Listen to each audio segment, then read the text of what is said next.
Welcome to episode 12 of the Small Business Big Presence Show. We are your hosts, Madison Black and Rory Manatunga. And today we're going to be examining the 3 pieces of prime Facebook real estate that you need to be staging effectively in order to drive action on your Facebook page. Boom. Boom. So let's just dive straight in. Let's do it. So the very first piece of prime real estate, I think some people might be a bit confused what I mean by prime real estate, but it's going to become very, very clear very shortly. Literal real estate. Literal real estate is your cover photo. And I think that I see so many cover photos underutilized. And the truth is, this is like the primest real estate possible on your page. It's the first thing people see. Yeah, straight bang in the centre there. Page. Yeah, straight bang in the centre there, yeah. He said with an Aussie accent. Oh, I'm Australian, so. You are. But so let's talk about the ways that you could utilise your cover photo, because there are actually so many. It is a bit of a choose your own adventure, but it's more I want to start encouraging small business owners to be thinking about utilising that for whatever the best use of it would be. If you've got a promotion happening, if maybe it's that you're trying to direct people to a group, there's so many different ways. But let's talk about firstly that there are 2 different ways that you can use your cover space at the moment. I'm calling it cover photo, but this is the thing. You can do images or video, which is a new addition. Not that new now, but it's been around for a little while, but it is fairly new. Yeah, it's not one that's been executed well across the pages that I've been viewing so far. Absolutely, and we are going to talk about how you can do video better. But firstly, let's dive into images, because I think that is where most small businesses are going to actually find the biggest benefit, is by having stronger imagery on their cover photos. So, Roz, what are some of the ways that you might utilise a cover photo? So it could be used as a tagline, it could be used if you have products, or if you have services of you conducting, or products like images of you conducting your services. Kind of like a showcase. Yeah, it's basically like a showcase. It would be like the intro to a movie or a TV show. Basically, so they're giving you a feel and a connection straight away to your brand. Absolutely. So the other thing is you can actually explain who you help. This is a great way for people to self-identify straight off the bat if they're on the right place, are they with a business that's like suited to them? For instance, we could be putting at the top of our cover, if we were doing an image, that we cater mostly to service-based small businesses. Yeah. So that could be something, again, I want you to really think about what's the best use of that space. If that's the best use it, but I feel like there's also probably a lot of other better uses. Yeah, exactly. Another one we could have is again, similar to what you just said about explaining who you help, it's doing what you do. So your primary service. So for us, it's providing digital presence support and information and education on converting across to a digital presence. However, for other small businesses, it could be cutting hair, but it also could be like the hairdressers. You may be going to have to help me out here, but I don't know, colouring and stuff. Well, yeah, some hairdressers are more specialised than others. Weddings. Yeah, exactly. There are, especially when we're talking small business in terms of location independent hairdressers. So you may not have a salon, you might be a travelling hairdresser that more does events. So that might be something that you want to make really clear at the very top of your page there, to be like, premier wedding hairdresser in this area. So people can quickly go, that's who I'm looking for. Yeah. The other thing is I really want to encourage people to not feel that is a one and done kind of area. So don't feel like you should just have the perfect cover photo and you create it and it stays up forever. Yes, you can do that, but if you're running current promotions, again, the hairdressers are a great example of this. If you're running a promotion, maybe someone hasn't been to your page for a while, that's a great place to put the promotion up, so that, again, it's the first point of call people are going to see, and it's going to grab attention. So allow that space to be something that you turn over, dependent upon, again, as within the business, whatever shifts to be the best use of that space. Yeah, exactly. And so another use for the images can be used if you have a group that's connected to your business that you run. That can be another place to advertise and direct people towards your group. But the most important one that I think ties off the image, the use of the image, is having something creative on the cover image that points down to the button that is just underneath the cover image itself. So you'll usually see this as like book now, sign up, and we'll go through some of what those buttons can be, because I have a let's slip our second real estate area, which is the button. But having an image that provokes through arrows, through someone pointing down at it, that's been edited into the photo, things like that can again attract people's eye and take them to that button, so it encourages them to take that action. Absolutely. Think about what visuals, because as you say, there's a lot of great ways that you can direct the eye, which we won't go into too much detail here, but you can absolutely Google that for yourself and you'll see a plethora of resources available to you. But pointing down to that button, especially when we get to talking about the button, sometimes the button descriptions are not very descriptive or don't really exactly tell you what you're going to get when you click it. So the cover photo is a great way to give a little extra explanation as to why they should be hitting that button. But before we dive into buttons, we want to talk also about video, because as we said, there is the option nowadays that you can also be running a cover video instead of an image if it suits. And I really want to caveat this by saying if it suits, because as Rory said, we've seen quite a few people do video poorly on the cover photo, and the truth is, that is a very prime piece of real estate. So just as quickly as it can help people identify themselves into your business, it can also help them feel like, oh, this place isn't very professional, and I'm gonna navigate away. So, Roz, what are the kind of uses you might have for a team video? For a team video, I've given that for video. Taking my lines now. Damn it. So basically, we can do a team introduction, introducing your staff, the people who are working behind the scenes of your service, of your brand, you yourself.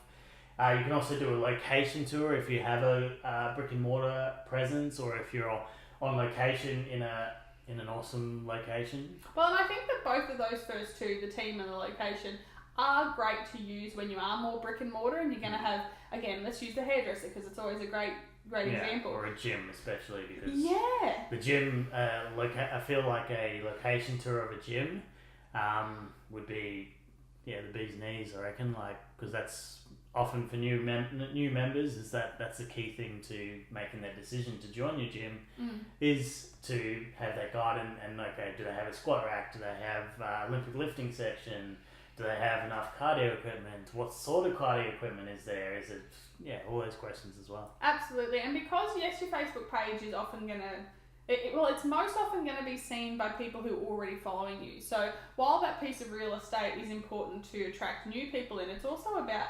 re-engaging your existing customers. So when you think about a gym or a hairdresser, when you see the person who does your haircuts or is your personal trainer or runs that group session, it's like kind of that extra level of connection that you kind of like, oh, there's Dave, my trainer. I think it's really solidifying of the relationship that you have with that location, and because you've built a personal relationship with another person, encourages you to want to interact further with the business again, which is what we really want, repeat customers. Exactly, definitely. Another thing that you can be doing is actually showcasing your services. So again, as a personal trainer, if you're an individual location independent personal trainer, you might be showing the different kinds of training you provide. So you might be a boxing specific personal trainer, or perhaps you're a yogi who runs yoga classes. It can be good to kind of have a little snapshot of the kind of services that you're providing. Yeah, exactly. And that can come across to a promotional video if you have products and as well. Absolutely. You can also be showcasing your brand. So this might just be, if you're someone who maybe has services that aren't obvious, like maybe it's coaching or something like that. Like it's hard to have someone do a video of two people talking to each other with no actual words because it's all private. So it might be more like you've had a branded photo shoot or a branded video shoot, and like then you've got kind of doing a stylized, behind the scenes stuff. Yeah, absolutely. It just gives more, a little glimpse into your personality as a service provider. Yeah. And then the only other thing we would suggest is perhaps having a portfolio of different images. So this would maybe be great for, say, a photographer who might have just a beautiful kind of running slideshow of the different pictures that they have of their, to showcase how good they are at what they do. Yeah. You might have various weddings, or maybe if you've done several different types of photography, if you're into newborn and weddings and corporate, you might kind of have a bit of everything to show your breadth of experience. So a portfolio can be a great thing to do as well. So they're kind of the examples we came up with, but the truth is too, we wanted to really caution against doing video unless you can get it done in a way that looks really professional. And that's not to say you have to pay someone. You can absolutely create really great looking video without the use of having to pay other people to do it for you. But it is time consuming and there is some upskilling that is required. And so it's so much easier to produce a high quality looking image than it is a video. So if you can't produce something that's really high quality because you don't have the time, the skills, the cash, whatever it is, we suggest don't get shiny object syndrome with video and actually just stick to having a really strong cover photo. Yeah, exactly. And then the only other things that we just wanted to talk about a few considerations, regardless of which avenue you're going, whether it be image or video, that come with doing, utilising that piece of real estate. Yeah. As we've spoken about, it's got to be branded. You want it to be really on brand, consistent with your website, consistent with the rest of your posts and all of that kind of thing. So it's easily and quickly recognisable by your audience. Yeah, exactly. Do you want to do the next one? So the next one we need to consider is the dimensions of the image. And so because this is always changing and it changes across different devices and such, I would definitely recommend just jumping on a search when you're ready to build your image and just searching for the most recent dimensions basically. Yeah, especially when it comes to like desktop versus mobile, because you can only upload, at least at this stage or at the time of recording this episode, you can only upload one image, and so there are lots of websites out there that will tell you where to put the most important information on that image so that it will adequately appear on both the mobile and desktop versions of Facebook. And that's something that's really important to consider, because if you have kind of text stretched to the corners, it's often going to be cut off when you go to a different browser. So that's something to be mindful of. Definitely. And then the final thing is to be thinking about how you can tag, or what kind of things you should put into the description of your cover photo. And this isn't something that people are going to navigate to a lot, but if you have in the description, something that's relevant to what's actually on the photo or video, but then you can also, it's an opportunity for you to put a link external to your website, to an offer, whatever it may be. Again, if you're running a promotional image, in the description I would highly recommend putting the actual URL that links straight to that location on your website. And you could even be having words on the image that says like click here to find out more, and then you're going to have access to that description. So these are things that to really think about. And in terms of tagging, whether you're tagging another business that's involved, or perhaps yourself's personal profile, whatever it may be, just think about how that can help that image or video progress even further for your audience. Now we're going to jump into the one that you let slip earlier. Mind you, we had to talk about buttons. So, but yeah, so the second piece of prime real estate is the button that's on your page. Now, how many options do you have for that button to say? I did the math, and there are 14. Ooh. And so I'm just going to read, well actually, Roz, do you want to read what the 14 are? And then we can go back and kind of talk about each of them and like why you would use them. Yeah, for sure. So you can have a book now, you can say contact us, send message, call now, sign up, send email, WhatsApp, watch video, learn more, shop now, see offers, visit group, and you can also use app or play game. And I actually crossed them out on our notes because I feel like use app and play game aren't really relevant to small businesses. There's not that many small businesses that have created apps or games. That's usually a bit of a bigger business. But just to backtrack a little bit, so I think that there are options here that are more likely more likely utilisable by small business. Especially service-based businesses. Yeah. So Book Now is one that I think is really useful, and that's like if you are someone. So again, a hairdresser would have a great use of a Book Now button, or a personal trainer for that matter. If you were wanting to book in a session, that could just direct to an online booking system. It could also just direct to a page on your website that either prompts them to make a phone call or however it is that you take bookings. But I think that one's a pretty good one for small businesses. Again, it really is going to depend on your style of business. Then we've got Contact Us, which that would really just direct to a contact page on your website. And I would only suggest using that if you don't want to get contacted by them in other forms. Yeah. Because there are send email buttons and messenger buttons, send message, that I think, that's more direct than just having a Contact Us page. So think about usable that. But not ideal. Yeah. Absolutely. So as we said, the send message is great because it actually means that you're not going to be redirected to a website. They're actually going to remain on the Facebook platform, and a lot of people really enjoy using Messenger, and it's kind of that's how they stay connected with their friends. And if they can just incorporate a business into that rather than having to make a phone call or take another road of communication, I think it's really appealing to a lot of audiences. You've also got the Call Now feature, which is just connecting to a phone number so that they don't have to go searching for your phone number. It just is going to automatically put it into your phone and call away. Another great handy option.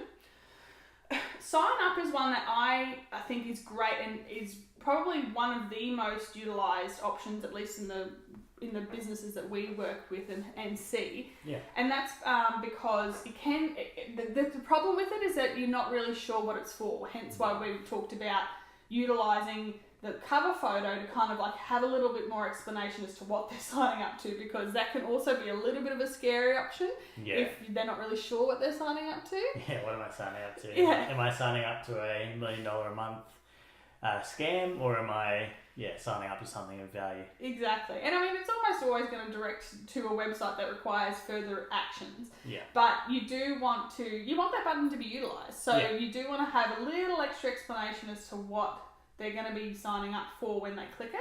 Yeah, in that cover image. Exactly. And then the only other one I really wanted to highlight was the Learn More. And I think Learn More is a really nice kind of softer version of Sign Up. Yeah. Where, again, it does require explanation, but it's it doesn't feel like they're signing up to anything. Not going to the head. Sign up. Exactly. And again, that's going to direct somewhere, most likely to your website. And the thing I'd like to say too, like if we move on to what you need to consider about your button, is it can be another place that you do update as your cover photo updates, as part of whatever marketing strategy or promotional strategy you're running.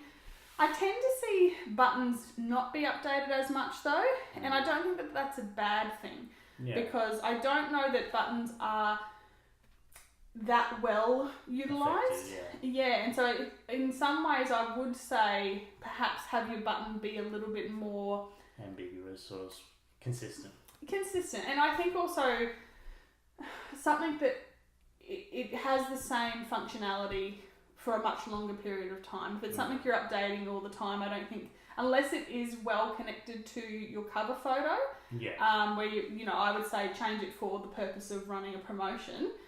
But unless it was for that kind of purpose, I'd say have it be the most logical use that you can use all the time for your business, rather than something that you update regularly. Yeah, exactly. And then keep it up to date and monitor the success of your button and your insights. This is the other thing, is if you're testing out if Learn More is better than Sign Up for the particular use that you are using it for, you can track all of that in your Insights tab, and you absolutely should. And it's one of the things that when you jump into your desktop dashboard of your Facebook page, one of the first little metrics that they put up there is how often people have been taking action using your button. So it's a pretty quick thing to see. Yeah. Definitely. And then, Roz, what's the third piece of real estate that we're talking about today? All right, third and final piece of real estate is the pinned post. So this is the post that you've put out there, but you want to keep at the top of your feed, so you pinned it, so that it's the first post that people see. And usually this is this is run as a promotion, or say in a group, it would be the rules and regulations. But it's something that's going to engage with you, and I wanted Maddie to expand on it about how effective it is and what it can be used for.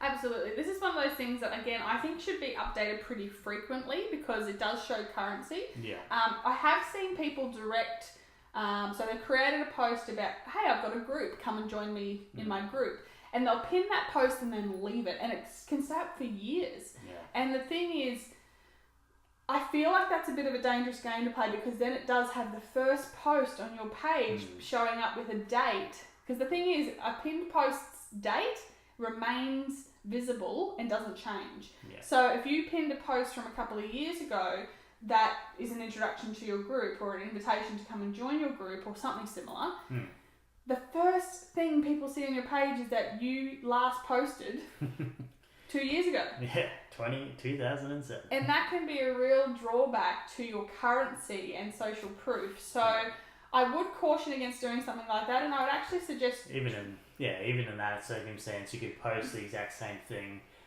maybe just check, hey guys, reminder, and then pin it again. Exactly. Or as your group is growing, go, hey, we've got this many people in there now, join this raving community, whatever it may be. But keep it more current than that. I know we use our pinned post to pin this show every week. So every week we have a new pinned post that goes up. And that's quite current because our show is once a week. So it's okay that it, be from a week ago. That's the longest that post will ever be, seen. Yeah. But we want that content to be the first thing that people see. So that's how we use it.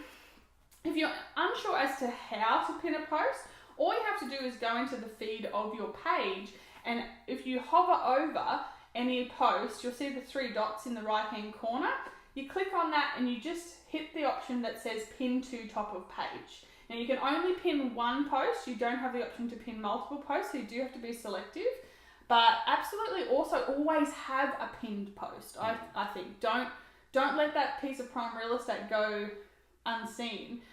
Because some of the posts, I think, especially the way we utilize it, our show is the most important content that we create for our audience. The posts that we do through the week aren't as important, or sometimes they're a bit more filler in nature. I mean, we're still trying to create them with value, but they are a little bit more filler than our show. Yeah, they're not the meat. I don't want that to be the first thing people see and think is representative of the business as like that, first impression. So make sure that you're really keeping it updated. And other things that you might choose to post are offers or popular posts that have gone a little bit organically viral. Some traction. Absolutely. So those are the 3 pieces of prime real estate that you need to be staging effectively in order to drive action on your page. So just to recap, you want to be making sure your cover photo, which is the most prime real estate, it's the first thing everyone sees, is really up to date. You want to make sure that your button is being well utilized and that you have an effective pinned post that is regularly updated.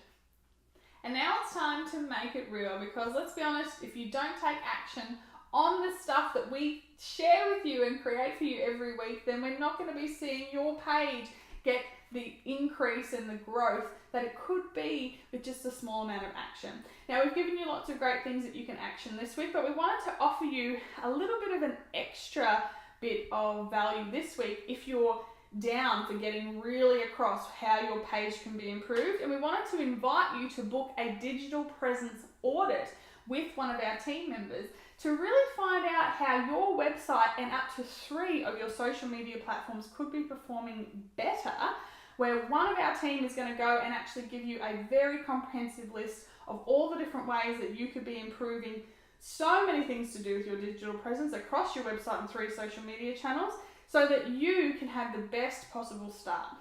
Now, you can go and book one of those digital presence audits by going to bigpresenceshow.com/audit. And that's all for episode 12 of the Small Business Big Presence Show. Be sure to tune in next week when we're going to show you how you can maintain stage 5 clinger status on your Facebook page by utilizing Messenger autoresponders. Until then, keep creating big impact in your small business with your big presence. Thanks so much for tuning in, and we will see you next week. Remember, 62% of consumers use Facebook to help inform their buying decisions. Don't let your Facebook page stop one of your customers from investing in your small business. Get the lowdown on the 4-step system we teach our students to help transform their pages and turn presence into profit. And to be the first notified when we drop a new episode, be sure to subscribe to the show. Head on over to bigpresenceshow.com/subscribe to get started.